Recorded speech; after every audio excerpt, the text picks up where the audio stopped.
Buenos días, Dios bendiga a todos. Si nos visitan esta mañana, les damos la bienvenida.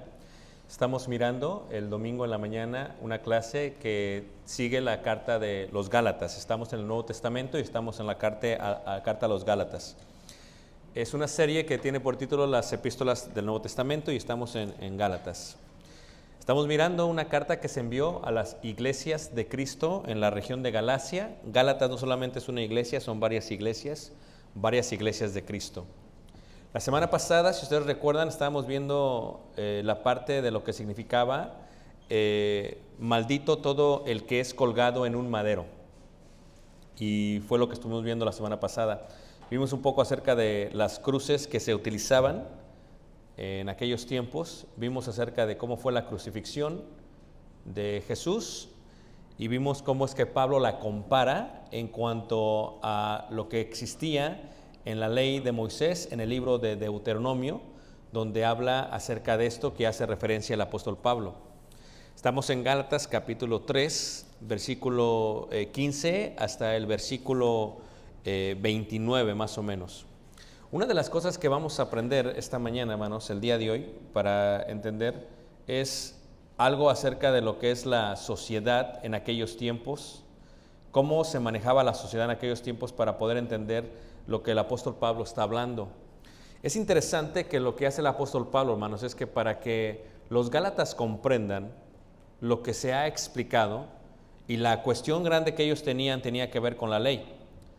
La pregunta que ellos tenían es entonces, ¿para qué sirvió la ley de Moisés?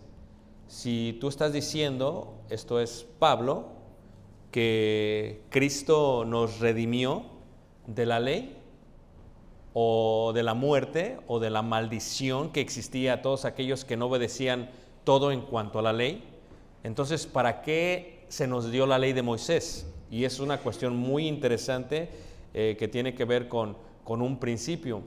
Pablo lo que intentará hacer es intentará explicarlo a través de cuatro diferentes ejemplos sociales. El primero tiene que ver con la crianza de los niños. El segundo tiene que ver con el arresto de una persona. El tercero tiene que ver con la idea principal de lo que significa esclavitud y ser hijo de un esclavo y ser hijo de una persona que es libre. Y la última tiene que ver con la idea de la palabra herencia y adopción. Para entender este concepto, hermanos, lo que tenemos que entender primero es cómo es que vivía la sociedad. Así que parece ser que me voy a adelantar, pero lo hago solamente con el propósito de cuando expliquemos para qué fue dada la ley, se pueda entender sin ningún problema. En Gálatas capítulo 3, en el verso 19, 3:19, ¿ok? Dice así, Gálatas 3:19. Dice, entonces, ¿para qué sirve la ley? Eso es una pregunta que se hace. La pregunta es, ¿cuál es el propósito de la ley? O sea, ¿para qué sirve la ley? ¿Para qué la estamos guardando? ¿Cuál es el propósito de la misma? Y Pablo lo va a explicar. Número uno, la ley fue puesta, hermanos, para que viniese la promesa. La clase pasada veíamos, la promesa fue dada a Abraham, pero no se recibía en Abraham, sino se recibía en la simiente de Abraham. Y la semana pasada veíamos que la simiente de Abraham es Cristo, simiente en singular y no en plural. Y la semana pasada veíamos que esta simiente venía de Abraham, pues la palabra simiente viene de la palabra griega esperma o sperm, que también se traduce en el hebreo como semilla en el Antiguo Testamento. Así que la promesa se le dio a Abraham, pero sucedería en la simiente de Abraham, y la simiente de Abraham es Cristo. En Cristo se cumpliría la promesa. Entonces la pregunta que hacen los judíos, que es una muy buena pregunta, es, entonces, ¿para qué se nos dio la ley? ¿Por qué no se salta simplemente de Abraham, quitamos la ley y entonces viene la promesa? ¿Por qué es que se tiene que poner la ley entonces entre medio de Abraham y entre medio del cumplimiento de la promesa? Y eso es lo que Pablo va a explicar. Primero, porque fue puesta hasta que viniese la promesa. Fue puesta hasta que viniese la promesa, es la primera cosa. Esto es, para que la promesa pudiera venir, se necesitaba la ley. Pero la promesa es la que justifica, no la ley. Lo voy a explicar más porque parece un juego de palabras, pero es importante entenderlo, ¿ok? La ley fue necesaria hasta el momento que viniese la promesa. Pero la ley no justifica. Lo que justifica es la promesa. Y la promesa que viene en la simiente es Cristo. Así que la ley funcionó para que viniese la promesa. O sea, fue añadida, dice Pablo, verso 19, a causa de las transgresiones, para que el pueblo de Israel y todos nosotros supiéramos que hay pecados, que hay transgresiones. Si no hay ley, no hay pecados. La ley funciona para decirle a una persona, esto está bien, esto está mal. Al hacer lo que está mal, ¿cómo sabes que está mal? Por la ley. La ley te trae el conocimiento de lo que está mal o de lo que está bien. La ley te ayuda. Pero el problema con la ley es que al ayudarte y darte conocimiento, automáticamente te condena. Porque la ley condena, porque en la ley se encuentran las transgresiones que el hombre no podía guardar. Hasta que viniese la simiente, versículo 19, y cuando hablamos de la simiente estamos hablando de ¿quién, hermanos? De Cristo. La simiente es Cristo. La simiente siempre es Cristo. No la simiente, sino la simiente. La simiente es Cristo. Dice, ¿por medio de quién vino? De ángeles en mano de un mediador. O sea, Moisés era el mediador de la ley y Cristo vino a través de ello, porque Cristo era la simiente o el linaje desde Abraham.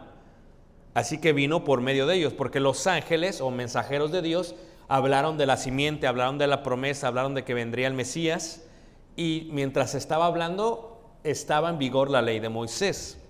Versículo 20. Y el mediador no lo es de uno solo, pero Dios es uno. Lo que quiere indicar es que no es Moisés el que importa, no es Moisés el mediador de esta simiente. Sí, estuvo ahí para añadir las transgresiones, pero Moisés no es el mediador. Versículo 21. Luego, ¿la ley es contraria a las promesas de Dios? Dice, en ninguna manera. O sea, muchos pensarían, entonces, ¿para qué se pone la ley? Se pone hasta que venga la simiente. Ok, entonces, si se pone hasta que venga la simiente, entonces la ley es contraria a la promesa. Dice, no. Muchos pensarían que la ley es contraria a la promesa. No, la ley no justifica, pero la ley no es contraria a la promesa. La ley es necesaria hasta que viniese la promesa. Pero la ley no es contra la promesa, porque la ley estaba profetizando, preparando, arreglando todo para la promesa. Versículo 21. Porque si la ley dada pudiera vivificar, y esta es una palabra muy importante que tienes que entender, la palabra vivificar, ¿ok?, indica o significa lo que da vida, lo que da vida, ¿ok? Vivificar significa, un ser viviente es el que está vivo, un ser vivificante es el que le puede dar vida a alguien más. Jesús es un ser vivificante, yo soy un ser viviente, el vivificante es el que me da vida a mí, ¿ok? Entonces lo que está diciendo es, la ley dada, si la ley dada pudiera vivificar, si la ley pudiera dar vida, entonces realmente la justicia o la justificación vendría verdaderamente por la ley. Entonces ya no se necesitaría la promesa. Todo lo que está diciendo Pablo es no, o sea, reitero, Pablo continúa su argumento. Por medio de la ley nadie se puede justificar, pero la ley era necesaria para añadir las transgresiones. La ley no era contraria a las promesas, pero no es por medio de la ley que se puede justificar. Versículo 22. Mas la Escritura lo encerró todo bajo pecado, para que la promesa que es por la fe en Jesucristo fuese dada a los creyentes. Entonces, ¿qué es lo que pudiéramos ver? Lo que pudiéramos ver, hermanos, es la ley funcionaría como una antesala a lo que es la promesa. Abraham se le dio la promesa. La ley es una antesala, pero no es la promesa, sino una antesala a lo que vendría a ser la promesa. Esto es, la ley encerró todo bajo pecado, porque al dar el conocimiento de lo que está bien y está mal, y la gente no lo guardaba, la gente se empezó a llenar de pecados a causa de la ley. Era necesario que la gente se llenara de pecados para que entonces cuando viniera la simiente, o sea, Cristo Jesús, pues pudiese darle vida o vivificar a todos los seres humanos. El debate de Pablo sigue siendo eso. Dice, mas la Escritura lo encerró todo bajo pecado, para que la promesa que es por la fe en Jesucristo fuese dada a los creyentes. Ahora, ¿cuál es el debate de Pablo? Todavía no se puede entender bien aquí. Explica otro término. El término es este, dice, pero antes que viniese la fe, estábamos confinados. Esto es una cárcel en Roma. Es un dibujo de una cárcel en Roma, ¿ok? Explíquenme ustedes qué entienden por el término confinados. Encerrados, ese es el significado correcto. Confinados, hermanos, realmente es ser guardados por un militar o retenidos por militares. ¿Ok? Eso es lo que significa confinados. Una persona confinada es una persona que está bajo custodia. Bajo custodia. Así que el primer ejemplo que Pablo va a dar, hermanos, tiene que ver con la idea militares. Y Pablo le llama a la ley de Moisés, son como militares, son como soldados. Y estos soldados, bajo su ley, o la ley de Moisés, dice ahí la Escritura, todos estábamos confinados, estábamos bajo arresto. Por eso, en varias partes del Nuevo Testamento se le llama que somos libres de la ley, por esta idea de confinados. ¿Todos me están siguiendo, hermanos? Entonces dice, pero antes que viniese la fe, ¿cuándo fue que vino la fe, hermanos? ¿Cuándo vino la fe?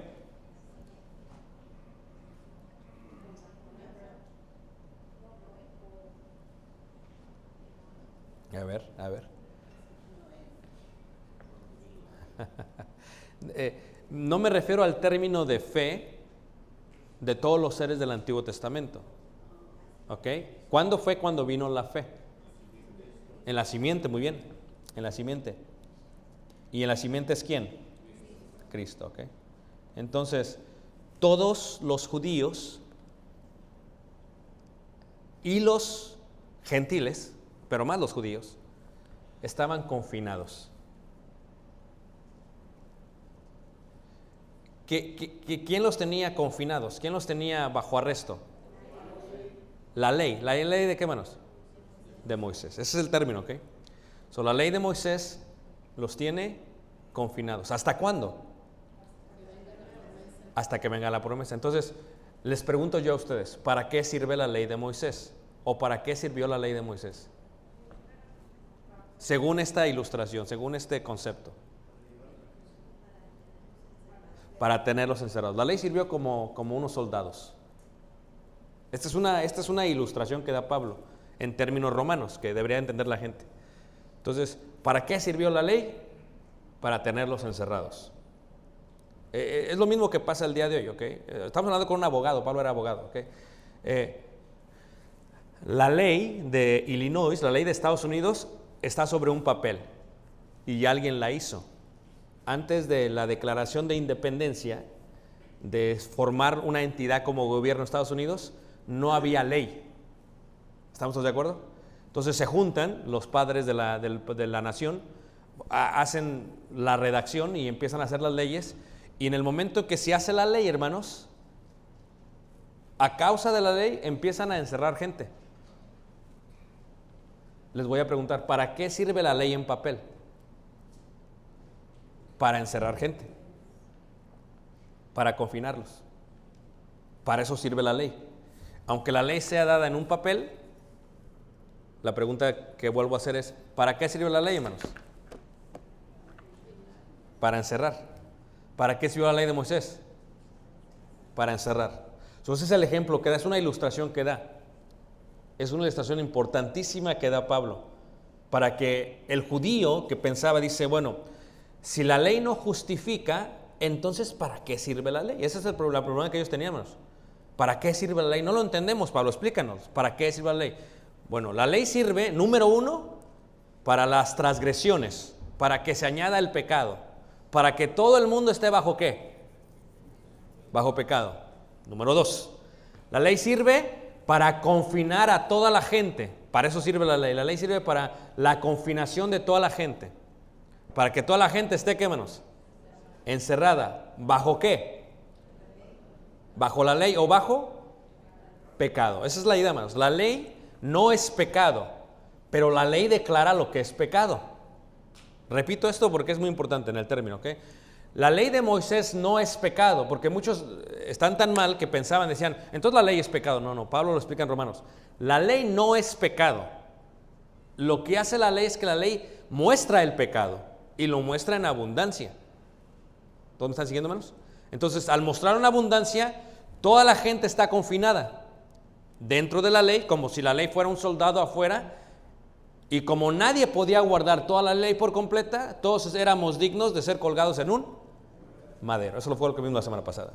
Entonces, Pablo se asegura, ahora, estaban todos confinados bajo la ley, encerrados, dice ahí, para aquella fe que iba a ser revelada.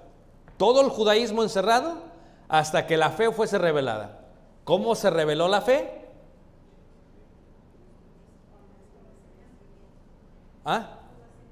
Por la simiente. No se les olvide, hermanos.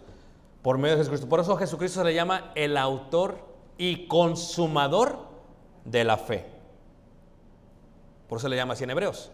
Porque Jesucristo es el autor y Él es el que consuma todo lo que los... Sí es cierto, Hebreos 11 habla de que muchos en el Antiguo Testamento vivieron por fe. Abraham, Noé, todos ellos.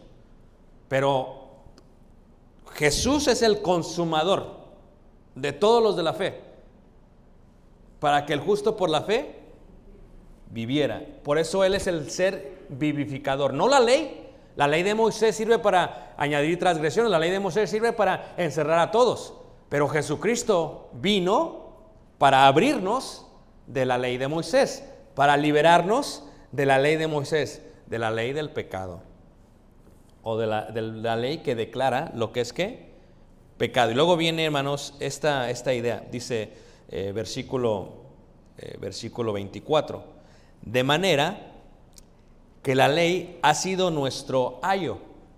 Ahora, levante la mano, ¿quién no entiende la palabra ayo para explicarlo, hermanos? ¿Quién no lo entiende? Ok, mira,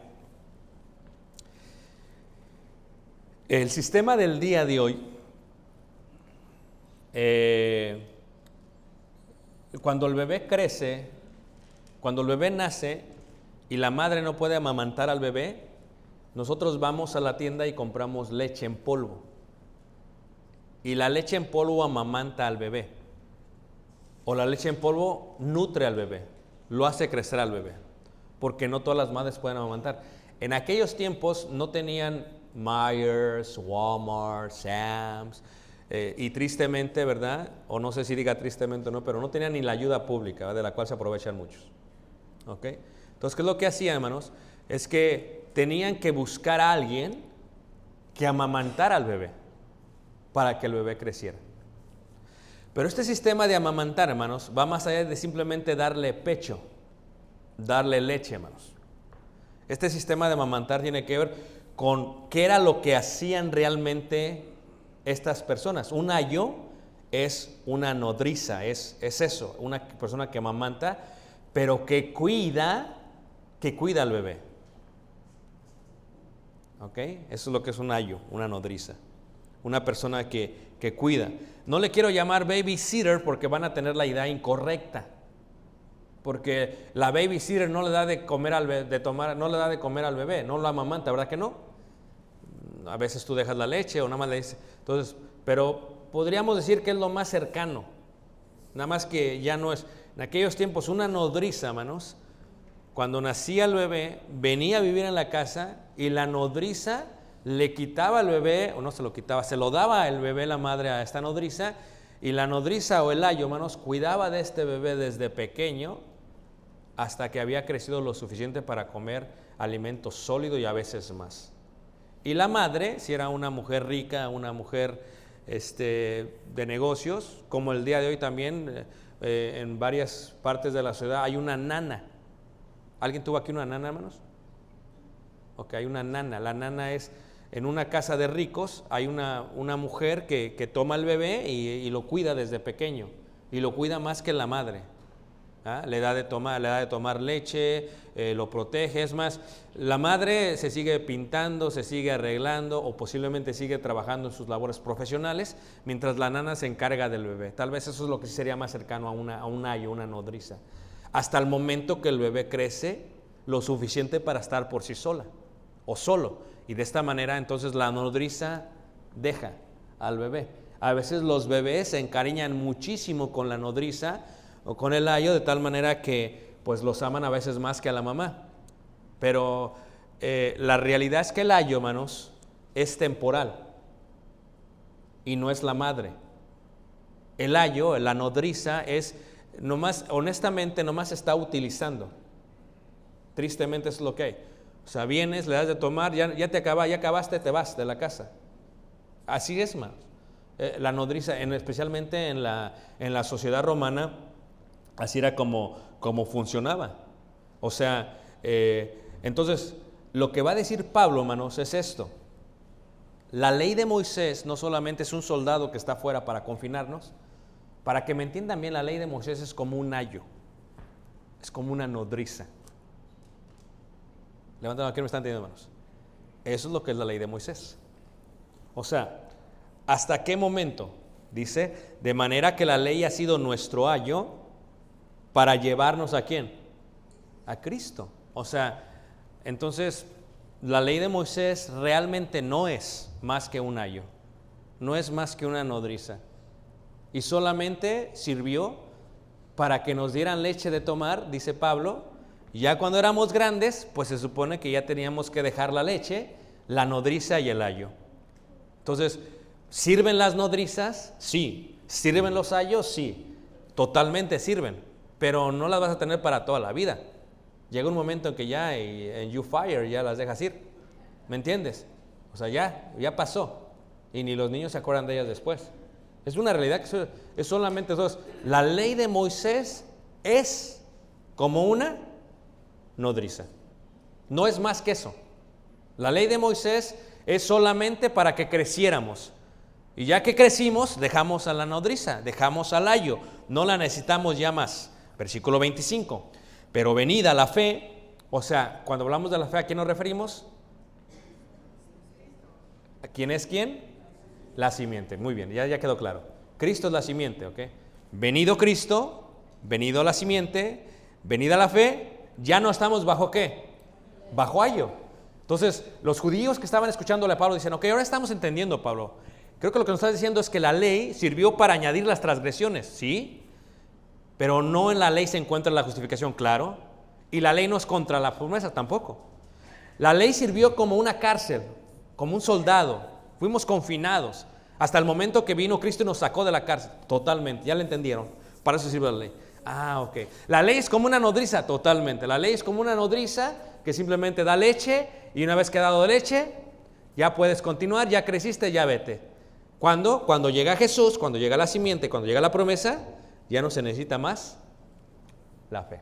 La ley, perdón. ¿La ley de quién? De Moisés. Entonces, la ley sirvió como un ayo que cuidó del pueblo de Israel, y ya cuando vino Jesús, le dijo al ayo, you fire, estás despedida, ya no te necesitamos más. Hiciste lo que tuviste que hacer ya. ¿Fue necesario? Sí, pero no vas a ser la madre. Y entonces entra el otro concepto, hermanos, el concepto más hermoso que yo creo que se menciona en toda la Escritura, el concepto de ser hijos, hermanos, ser hijos de Dios. Esto es un concepto muy bonito que entonces ahora va a explicar Pablo. Antes de entrar a este concepto de ser hijos, hermanos, no sé si hay alguna pregunta, hermanos. ¿Preguntas?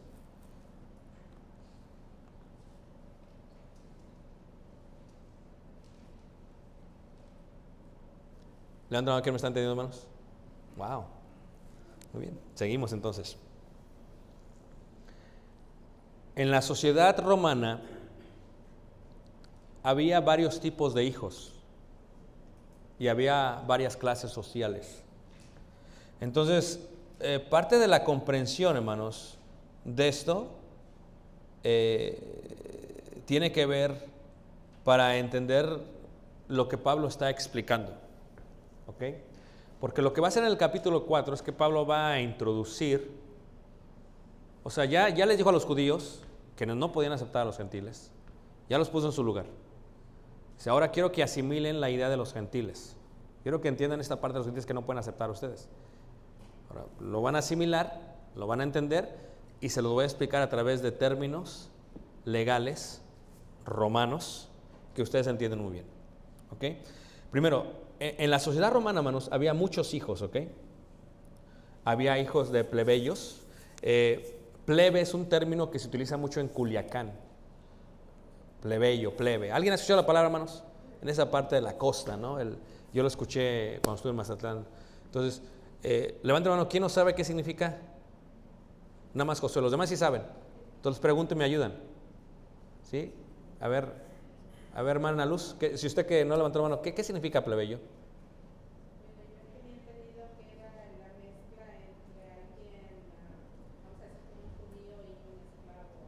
Ok.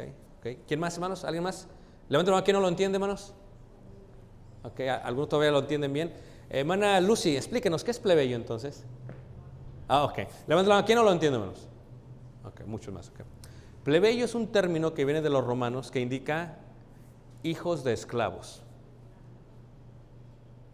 ¿Ok? Hijos de esclavos. Eso es lo que es el término plebeyo. Plebeyo es hijos de esclavos. Los hijos de un esclavo nacían en la misma condición que sus padres. Por lo tanto, pasaban a ser propiedad de lo que se le llama en latín el pater. El pater familias es el que tiene la patria potestas, en términos latín, ¿ok? Es el dueño de la casa, el varón, el que todo es dueño. Entonces, si él tiene un esclavo y el esclavo tiene un hijo al cual se le llama ¿cómo? Plebeyo, ese es propiedad del patres, ¿ok? Patres familias, ¿ok? Ahora, si eran liberados los esclavos, y ya vimos esto en la clase de Romanos, cómo se liberaban, entonces en la Biblia se habla de libertos. ¿Has escuchado la palabra libertos en la Biblia? Libertos significa un esclavo liberado, un esclavo que ya ha podido liberarse, que ya está en libertad, ¿ok? Entonces, si un hijo de un esclavo nacía, pero ya su padre era liberto o un esclavo liberado, era considerado ciudadano libre de pleno derecho. Por eso muchos padres esclavos procuraban liberarse de la esclavitud antes de tener hijos. Porque si es esclavo y tienes hijos, los hijos pasan a ser automáticamente de el paters familias, o el que tiene la patria potestas. Entonces, ¿qué sucede, hermanos? El problema que existe es que, pues, si tú te liberas después de tener el hijo, pues el hijo se queda con aquel y tú eres liberto. Entonces, lo que lo hacían los esclavos, intencionalmente a veces, es que si le faltaba poquito, hermanos, no tenían hijos, para que sus hijos, por el amor a sus hijos que todavía no nacían, tuvieran la libertad de la ciudadanía. Y eso era lo que hacían, ¿ok? Ahora, lo que tenemos que entender es el concepto de jugar, hermanos, de los plebeyos, ¿verdad? Y bueno, también el otro término, hermanos, es los hijos patricios, ¿ok? Los hijos patricios, hermanos, son los hijos de la gente libre y de la gente que normalmente está en una posición social muy buena.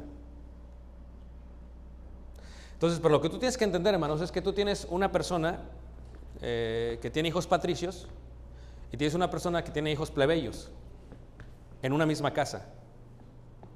Ahora, cuando está jugando el plebeyo y el patricio, cuando empiezan a jugar, hermanos, ¿crees que hay una diferencia entre ellos? A ver, ¿cuál es la diferencia, hermano? Sí, ok. Entonces sí, hay una diferencia en el vestido, pero entre ellos, a ver, ¿hay una diferencia? Están jugando dos niños, hermanos. A ver, vámonos al tiempo cuando éramos pequeños y jugábamos con la gente de dinero, ¿ok? Levanten la mano, ¿quién jugó con gente de dinero, hermanos? ¿No? ¿Nadie? Ok. ¿Alguien vio? Ok. Se pone el hijo de la sirvienta en las novelas y el hijo de los dueños. ¿Ah? Sí. Pero cuando están jugando como niños, ¿hay una diferencia, hermanos? No, ellos juegan como si... Claro, que a menos que uno diga, no, tú no tienes nada, ya empieza la diferencia. Pero en el juego, ¿hay diferencia, hermanos? No. Los niños no saben ni qué está pasando. Ahora, lo que tienes que entender es que los niños patricios, ¿ok? La mayoría tenían una nodriza, porque las madres, pues no les gustaba. A ver, ayúdenme, mujeres, ¿qué no les gustaba a las madres? Amamantar, levantarse en la noche, cambiar los pañales. No les gustaba cuidarlos. Entonces, la mayoría de los niños patricios habían sido cuidados por una nodriza, y en su mayoría la nodriza era una madre de plebeyos. Entonces, cuando tienes aquí a la madre esclava con su plebeyo y del otro lado amamantando al patricio, estos dos crecen y parecen que son ¿qué? Hermanos. Vean lo que está haciendo Pablo, que hay una gran diferencia.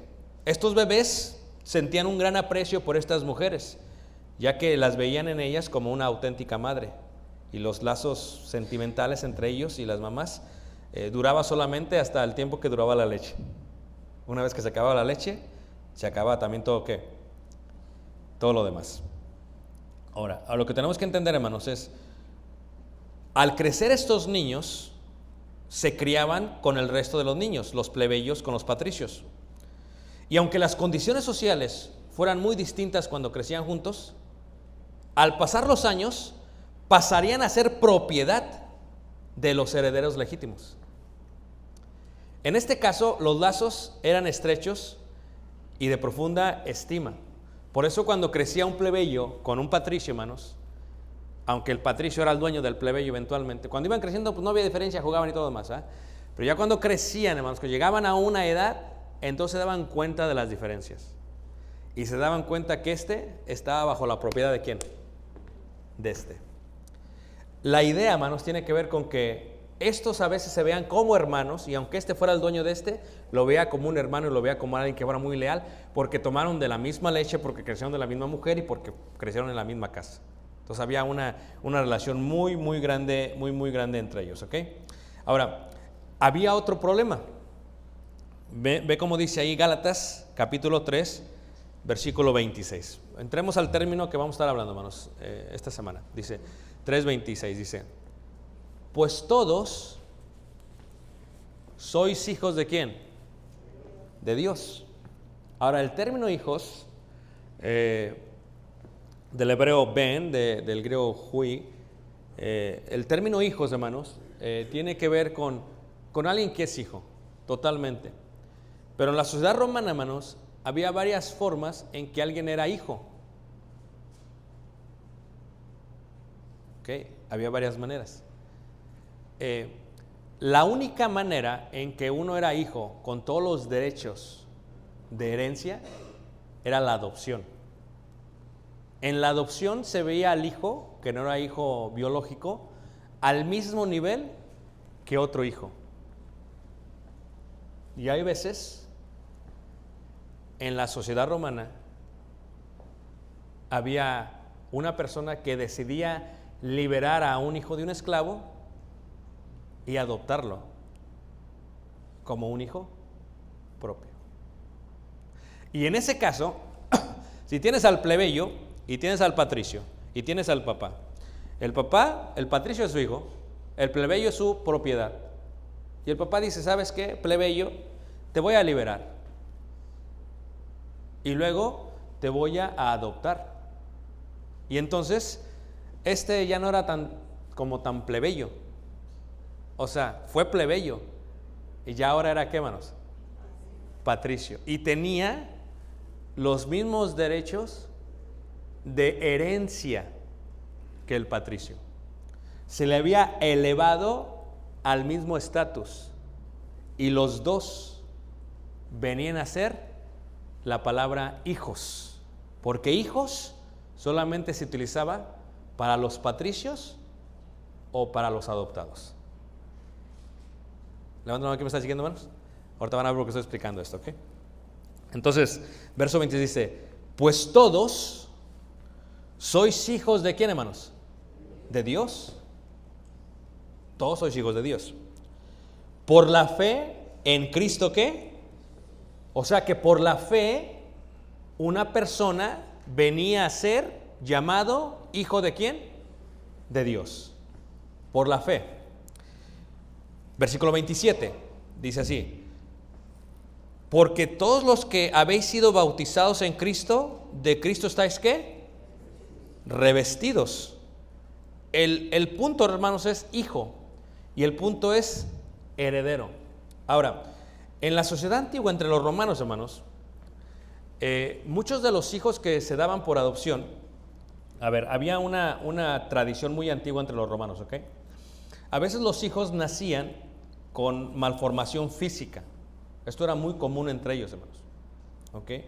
Y cuando nacían con malformación física, era muy común darles muerte a los bebés. Se les mataba, ¿ok? Entonces, ¿qué era lo que se hacía, hermanos? Lo que hacía es que nacía el bebé, Patricio, el bebé está deformado, entonces, ¿quién es dueño de ese bebé? El patres, el papá, no la mamá, ¿ok? Eso, vételo metiendo bien en la cabeza en la sociedad romana, ¿ok?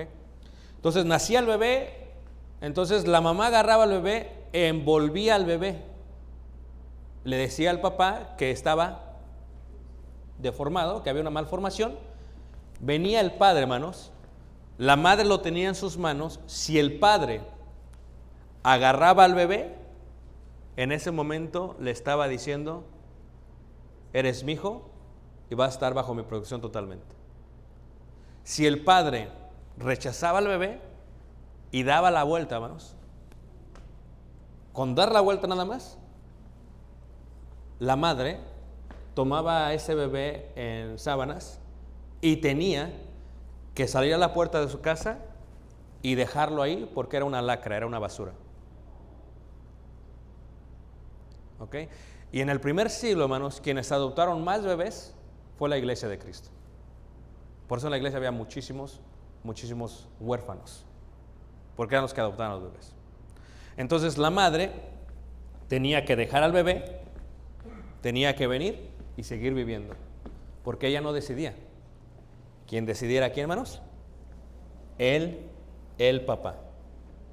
Si pasaba otra persona que era padre de patricios, libre, y veía y lo recogía, lo podía adoptar.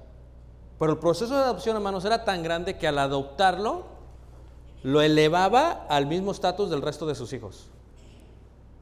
Y por lo tanto, si pasaba una persona y lo veía envuelto entre las sábanas blancas, y lo abría y veía la malformación,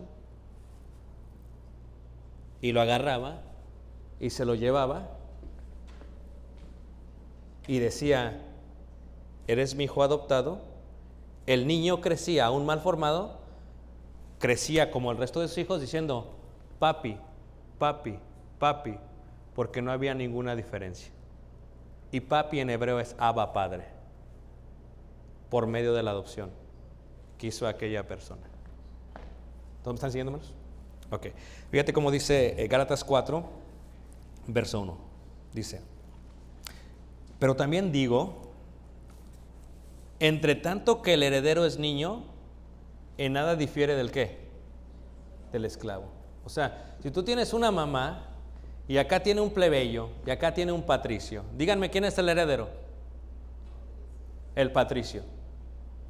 Pero ya que van creciendo y están jugando, no hay diferencia entre ellos ni se dan cuenta. Por eso dice: entre tanto que el heredero es niño, en nada difiere del esclavo. Porque, a ver, la comida que le dan al plebeyo es la misma que le dan al patricio. La leche que le dan al plebeyo es la misma que le dan al patricio.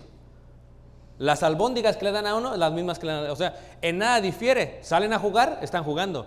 Porque él no entiende que él es dueño del otro. En nada difiere, dice Pablo, del esclavo. Aunque es señor, ¿qué? De todo, totalmente. Aunque ese niño, hermanos, sea señor de todo, no hay diferencia entre él y el plebeyo. Hasta que el niño, ¿qué? Crece. Sino que está bajo tutores y curadores hasta el tiempo señalado, ¿por qué? Por el Padre. Ahora, la herencia, hermanos, un término que hablaremos la próxima semana. Lo que debes de entender tú, hermanos, es que en la sociedad romana, hermanos, hablar esto más la semana que viene. La herencia no solamente es posesiones. Primero es honor. Luego es posesiones. Pero primero es honor. Y luego es familia. O sea, por ejemplo, nosotros, Caleb es el único heredero de nosotros. ¿Ok? Todo se lo queda a Caleb en la sociedad romana. Todo lo va a tener Caleb. Esa es la idea. Entonces, pero él, hermanos, ahorita está chiquito. Él ni tiene idea de lo que tiene. Él no sabe lo que tiene. Entonces ahí está Caleb creciendo. Entonces, si Tali y yo morimos, él se queda bajo tutores y bajo curadores. No curanderos, ¿ok? Curadores. ¿Ok? Entonces él va creciendo y va a llegar un momento en que crece, aunque es señor de todo lo que le hemos dejado, no entiende la parte de la herencia. Porque la herencia no se recibe hasta que una persona es mayor de edad. Es cuando se recibe legalmente, ¿qué? La herencia. Y es lo que está diciendo Pablo. La ley es una nodriza que cuidó a patricios. Pero entre esos patricios no había plebeyos. ¿Y qué crees? Que aquellos que somos la lacra, la basura, la escoria del mundo, los que estamos mal formados, o sea, los gentiles que nos aventaron allá afuera de la casa, ¿qué crees? Dios decide arroparnos, vestirnos, tomarnos y adoptarnos. Y si nos adoptan, aunque éramos una lacra, automáticamente se nos eleva para ser llamados también, ¿qué? Hijos de Dios. Versículo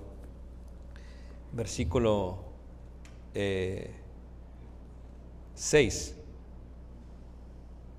Y por cuanto sois hijos, Dios envió a vuestros corazones el Espíritu de su Hijo, el cual clama, ¿qué? Abba, Padre. A ver, este término no lo entendemos, o no lo entiendes o no lo entendemos, a menos que seamos adoptados. O sea, tú no tienes opción. Nació tu hijo y lo tienes que cuidar. Y tu hijo no tiene opción. ¿Por qué? Porque tiene que llamarte papi, porque no hay opción. No hay otro. Pero la gran diferencia entre el patricio y el adoptado, hay una gran diferencia, hermanos. Que el adoptado, hermanos, no hubiera podido decir papi a nadie. Es más, estaba expuesto a la muerte y a la perdición. Entonces, qué gloria la del Señor cuando dice ahí en el versículo 27, 3:27, porque todos los que habéis sido bautizados en Cristo, ¿de Cristo estáis qué? Esto es, pasó Cristo con su yoga, con su toga, vio a los gentiles, nos levantó, con su vestido nos cubrió. ¿En cuándo? En el momento del bautismo. Y al tomarnos y llevarnos a su casa, vio a los otros patricios, los hijos de las tribus, corriendo de un lado para otro. Nos puso ahí. Y crecimos con ellos. O la iglesia de Cristo empezó a crecer en unos y otros. Y dice Pablo, ¿de Cristo estáis qué? Ya no hay judío ni griego. Eso es un término muy fuerte para los judíos, hermanos, porque ese es el problema que ellos tenían. Ya no hay judío, ya no hay griego. Dice, no hay esclavo ni qué, ni libre. Esto es otro punto. Imagínate, ya no es plebeyo. Imagínate tú, aquel que lo recogieron, hermanos. A ver, ¿qué rumbo llevaba? Por eso hay una gloria, hermanos, muy grande entre los adoptados y los que son hijos. Nunca trates de comparar, porque hay una gloria muy grande. Los hijos y los padres no tuvieron opción. Los adoptados fueron por opción. Esa es la gran diferencia, hermanos. El adoptado fue por opción. El hijo no fue opcional. Salió y agárrate. Tiene toda tu cara. Tienes que cuidarlo. No hay opción. Pero el adoptado es opción. Los gentiles fue por opción. Dios decidió adoptarnos y elevarnos para que ya no hubiera ni libre ni esclavo, que ya no hubiera ni judío ni griego, y que ya no hubiera ni varón ni qué, ni mujer. Qué gloria, hermanos, la de Jesús en adoptarnos. Versículos 4-7 dice, así que ya no eres esclavo, ya no somos plebeyos, sino hijo. Y si hijo, también heredero de Dios por medio de Cristo. ¡Wow! ¡Wala! ¿A poco no se aventó el apóstol Pablo, hermanos? Imagínate todos los judíos que estaban viendo a los gentiles. Sí, los judíos son patricios, totalmente. Y ahí estaban los gentiles. Y los gentiles eran ¿qué? Plebeyos. Pero en el bautismo, hermanos, Dios nos arropó, nos puso las ropas, los vestidos, y nos puso al mismo ¿qué? En nivel, estatus. Eso tiene mucha gloria, hermanos, muchísima gloria. Que de otra manera, si Dios no nos hubiera levantado, estuviéramos en la lacra, en la calle, hubiéramos sido devorados por los perros. Por eso necesitamos entender el grande amor que nos tuvo Dios. Y si tú no lo puedes comprender, hermanos, necesitas realmente orar y reflexionar, porque no éramos judíos y nos levantó. Preguntas finales. La semana pasada empezaré a ver estas diferencias de judío, griego, esclavo, libre, varón y mujer en la sociedad romana, y explicaré más por qué Pablo introduce esto, porque es algo interesante, hermanos, de Pablo. Es algo que tratamos de aprender los que predicamos. Pablo dice las cosas y parece que no tiene nada de sentido. De pronto mete algo y dice, pero lo está diciendo porque ya en su mente, hermanos, lo va a entretejer con lo que sigue. El pensamiento que trae es una forma hilativa. ¿Y esto de dónde salió Pablo? No es que lo voy a usar ahorita, espérate, todavía no lo voy a usar, pero ya lo voy a usar. Y de pronto lo mete. Y así es Pablo. Dice cosas que causan confusión, pero las empieza a unir y las empieza a unir y empieza a colocar toda la foto y la puede presentar. de una manera especial. Preguntas, hermanos, preguntas acerca de esta clase. Preguntas.